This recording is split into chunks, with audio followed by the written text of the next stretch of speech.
اسلامی عقیدہ ہمارا یہ ہے کہ نبی ہوتے کون ہیں؟ نبی کون ہیں؟ کیا وہ آسمانوں سے آتے ہیں یا کوئی الگ مخلوق ہے؟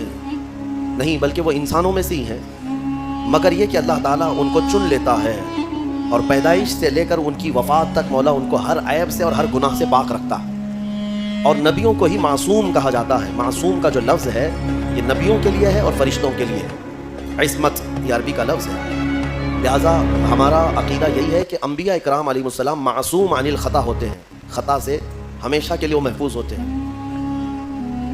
معصوم اور محفوظ میں فرق ہے۔ معصوم وہ ہے جو کبھی گناہ کر ہی نہیں سکتا، محفوظ وہ ہے جس کے اندر گناہ کرنے کی طاقت تو ہے لیکن اللہ نے اسے بچا رکھا ہے، محفوظ ہے۔ بہرحال انبیاء اکرام علیہ السلام کے بارے میں یہ عقیدہ ہمیشہ رکھنا ہوگا آپ کو کہ وہ ہر عیب سے، گناہوں سے پاک ہوتے ہیں، اور ان سے ریلیٹڈ کسی بھی چیز کو ہلکے میں آپ نہیں لے سکتے۔ کسی بھی نبی کی ادنا سی توہین کرنا کفر ہے، اسلام سے وہ بندہ خارج ہو جائے گا۔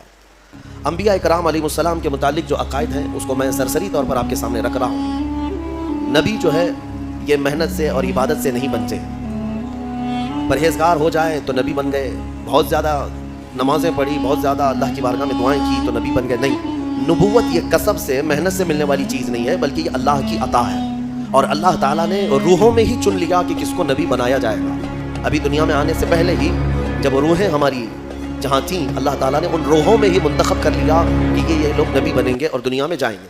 اور وہ آتے کیوں ہیں؟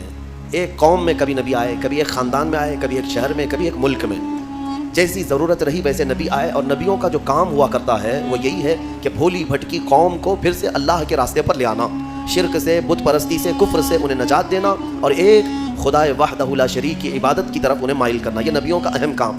اور ایک بات یاد رکھیں، آدم علیہ السلام سے لے کر میرے آقا صلی اللہ تعالیٰ علیہ وسلم تک جتنے نبی آئے، سارے نبیوں کا عقیدہ ایک ہی تھا، عقیدے میں کسی کے فرق نہیں۔ اللہ کے ایک ہونے میں سارے نبیوں کا اتفاق، قیامت کے قائم ہونے میں سارے نبیوں کا اتفاق، اللہ تعالیٰ کے فرشتے موجود ہیں اس پر سارے نبیوں کا اتفاق، تقدیر کے متعلق سارے نبی ایک ہی عقیدے کے مالک ہیں۔ ہاں، شریعتوں میں کچھ نہ کچھ بدلاؤ آتا رہا ہے۔ شریعت میں جو مسائل جینے کے ہیں، کچھ چیزیں کسی کے نزدیک حلال تھیں، کسی کے نزدیک حرام ہیں۔ پہلے کی امتوں میں کچھ چیزیں حلال تھیں، بعد میں حرام ہوئی، جیسے آدم علیہ السلام کی امت، ان کی اولاد تھی، بھائی بہن کا نکاح جائز تھا، کیوں؟ اس لیے کہ انسان تھے ہی نہیں، جو تھے انہیں